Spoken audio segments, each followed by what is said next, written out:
In this video, guys, we'll be learning about Doppler effect. So the three main things that I'll be explaining you. What is the Doppler effect? Then I will be showing you how the formula is made for the Doppler effect, and then we'll prove that the universe is expanding using the Doppler effect. So first, let me tell you, brief you a bit or reintroduce you to what is a wave. So this is Susie and this is Calvin, and there's a wave traveling from Susie to Calvin. You can see the pointer, it shows the how the wave is passing, and this from this particular point all the way to this point is one wave, and this is half a wave. So this is 1.5 waves. Okay, and let's take that it takes 1.5 seconds for this wave to pass, or for this thing to happen. Okay, and it passes from Susie, travels from Susie to Calvin. Okay, so what is one wave is this much, from this point to this point, and the distance that it covers, which is this much, is known as the wavelength, which you can also see from a crest to a crest or a trough to a trough. So this is one wavelength, which in this situation is 1 meter, because there's 1.5 wave which is 1.5 meter, then one wave is 1 meter. Okay, and then let's see what's the time period. Time period is the amount of time it takes for one complete oscillation to complete. So for the wave to travel this much, and as you see, for the wave to travel 1.5 waves, it takes 1.5 seconds. Then the time period is 1 second per wave, because for one wave, one complete oscillation, it will take 1 second. Now let's take a look at frequency. Frequency is the number of waves traveled per unit time, which is 1 upon the time period, which in this situation is 1 hertz. 1 hertz because 1 upon 1 second. Okay, it's quite a simple wave, so you got to know what's the time, what is the time period, wavelength, and frequency.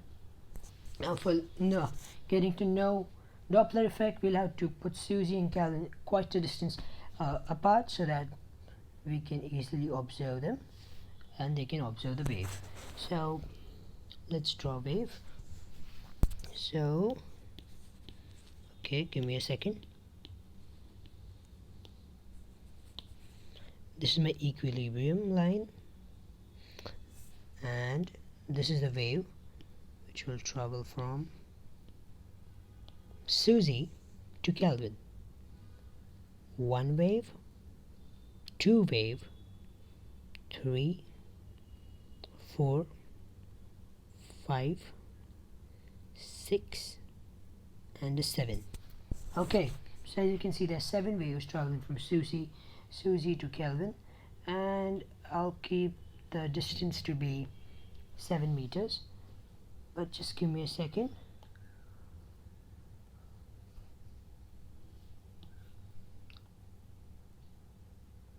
Okay, there it is, there they are. Let me also squeeze them right there.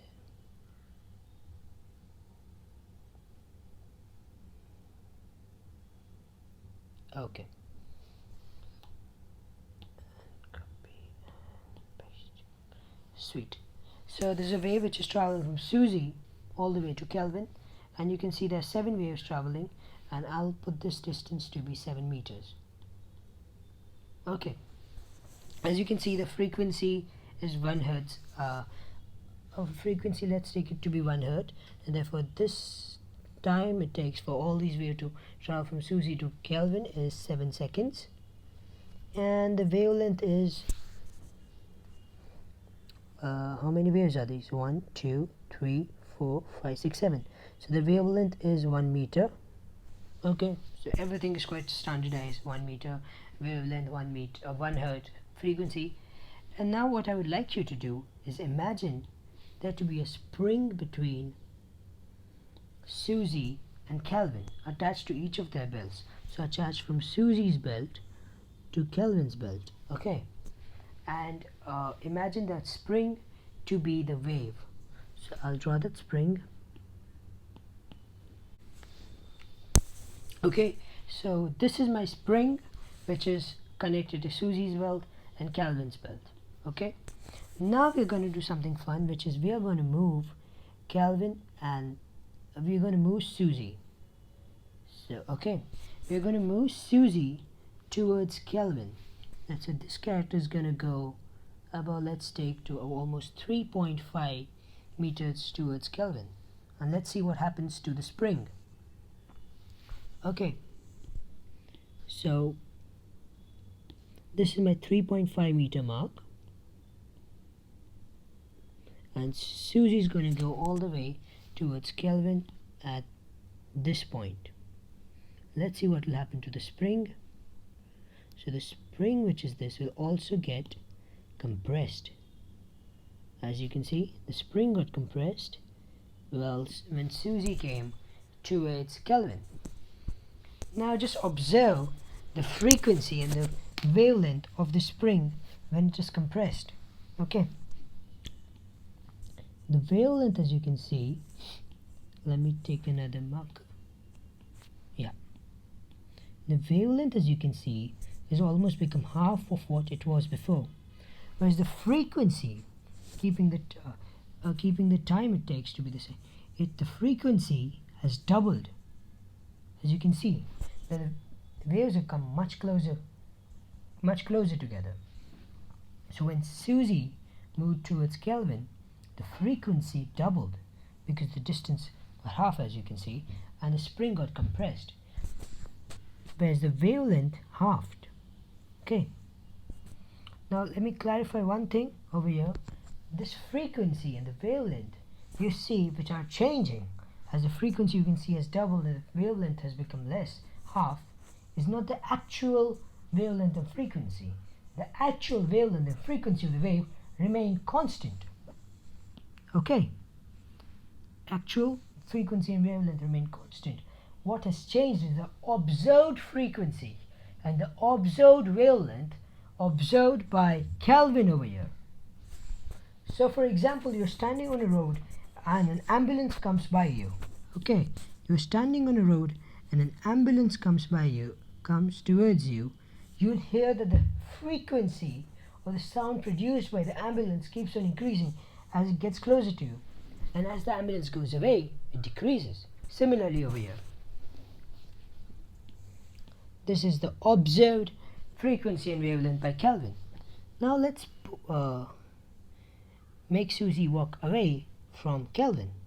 So let's take, she walks quite away, about 10 meters away from Kelvin, and that's why our spring gets stretched. Okay, and as you can see, as the spring got stretched, the wavelength has increased. Whereas the wavelength was only this much before, it has increased. Again, this is the observed wavelength by Kelvin, and the frequency has decreased. Okay, so as you saw, Susie moved away from Kelvin, the spring got stretched, and the frequency decreased, and the wavelength increased. The same thing that will happen with our waves too, as the source, which is Susie, moves towards or away from the observer, which is Kelvin. Okay, so we saw two things. As Susie moved towards Kelvin, the frequency increased and the wavelength decreased, and the opposite happened when Susie moved away from Kelvin. When Susie moved away from Kelvin, the frequency decreased, as you can see, and the wavelength increased. Now this is the observed frequency and observed wavelength, I'll repeat, and there's a formula for calculating the observed frequency and observed wavelength that we should look at over here. Cool. So let's write the basic formula that we already know. The velocity of the wave is equal to the frequency of the wave into the wavelength of the wave. First, let's calculate the observed wavelength. And for the observed wavelength, we'll obviously have to make wavelength the subject. So wavelength is velocity of the wave divided by the frequency of the wave.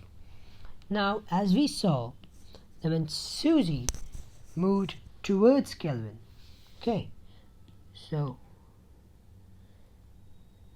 as Susie moved towards Kelvin, the wavelength decreased. Okay, so in our formula over here, when I write F and V will be there already, but the velocity of Susie with which she moved towards Kelvin will be subtracted from the velocity of the wave. Now why do we do that? I'll explain you in a jiffy. So there we have it. And when Susie moved away from Kelvin, as we saw here, Susie moved away from Kelvin, the wavelength increased. Okay, and that's why over here in our formula, the velocity will be added with the source's velocity when the object is moving away. I know you didn't understand. Let me explain it once more. So when the observed wavelength is equal to the velocity of the wave plus or minus the velocity of source. What's the source's velocity? It's the velocity of Susie from which she's moving towards or away from Kelvin divided by the frequency of the wave. Now how do we decide whether the velocity of the source is added or subtracted? So when we saw that Susie is moving towards Kelvin, okay, when Susie moved towards Kelvin, the spring got compressed. And when the spring got compressed, what happened? The wavelength decreased. And when the wavelength decreases, our numerator should also decrease.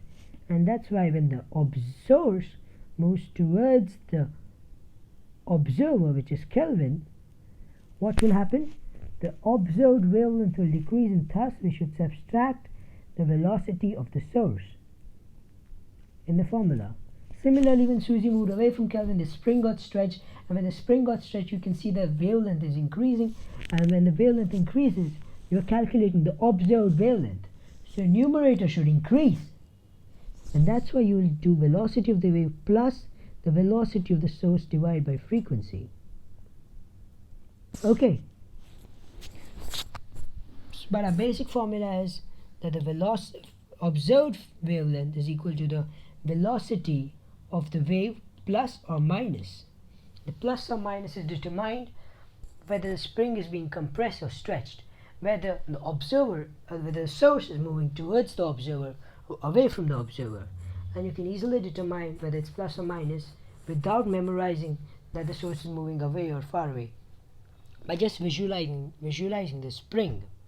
When the spring is compressed, the observed wavelength decreases, and when something decreases, you need to decrease the numerator, and that's why you'll put subtract. And when the spring is stretched, wavelength is increasing, and that's why you will add. Now let's make the formula for our observed frequency.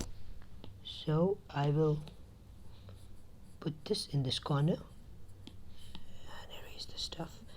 Okay, now when we are writing our frequency, we need to make frequency the subject in this particular formula, and which is velocity by wavelength. Now I can easily put velocity over here, and I need to find the observed frequency. If I'm finding the observed frequency, what do I need to divide this numerator with the observed wavelength? To find the observed frequency, I'll divide the velocity of the wave by the observed wavelength, which is this. So over here I'll have observed frequency is velocity divided by this, which is v plus or minus vs by frequency. And I know I can take my frequency up over here, so that will be into frequency. So I have my formula v into velocity of the wave into the frequency of the wave divided by the velocity of the wave plus or minus the velocity of the source.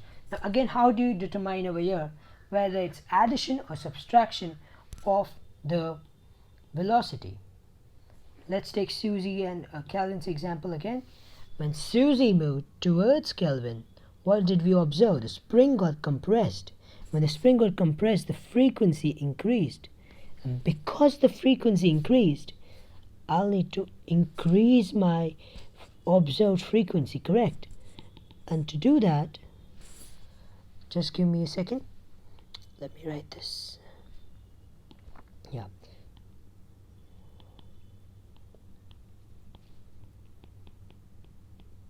Yeah, so to increase my observed frequency, over here you can see what can change. The denominator can change because there's a plus or minus sign in the denominator. So when Susie moved towards Kelvin, we saw that the spring got compressed and the frequency increased, and that's why I need to decrease my denominator over here so that the observed frequency's answer will be higher. So my answer will be, when Susie moves towards Kelvin, observed frequency is velocity of the wave into frequency of the wave divided by velocity of the wave less the velocity of the source. Okay. Similarly, when Susie moved away from Kelvin,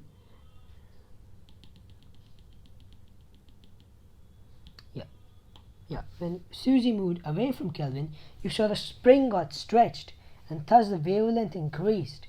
And when the wavelength increased, your frequency decreased. And if you need to decrease your frequency, what do you need to do to the denominator?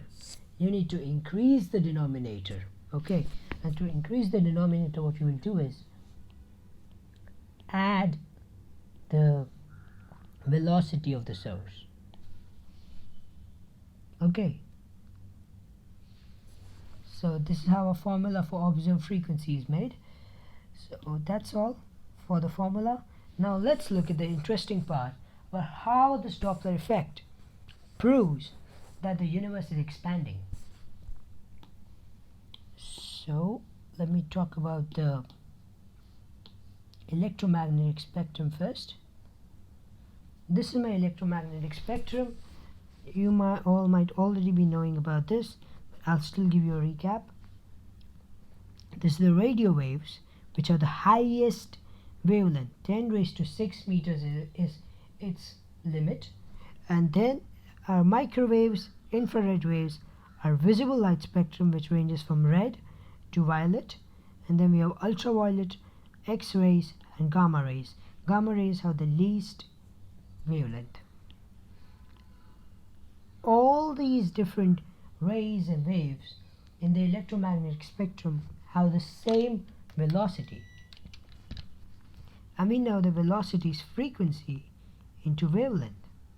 And if the velocity is remaining constant and the wavelength is decreasing, then something will have to increase to keep the velocity constant as you move from left to right in the electromagnetic spectrum. Correct? So the frequency increases from radio waves to gamma rays. Gamma rays are the highest frequency and radio waves are the least.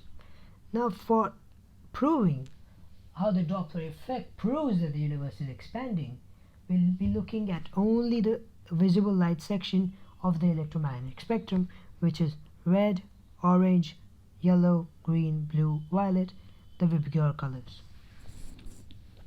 So let's take an example. We have Kelvin over here, and we have Hobbes, a distant star whose name we'll put as Hobbes, over here. Okay, now Kelvin is trying to observe Hobbes by his telescope. What will he see of Hobbes is the light waves that come from Hobbes towards Kelvin. Okay, and there will be a particular wavelength and particular frequency of the light that he will see.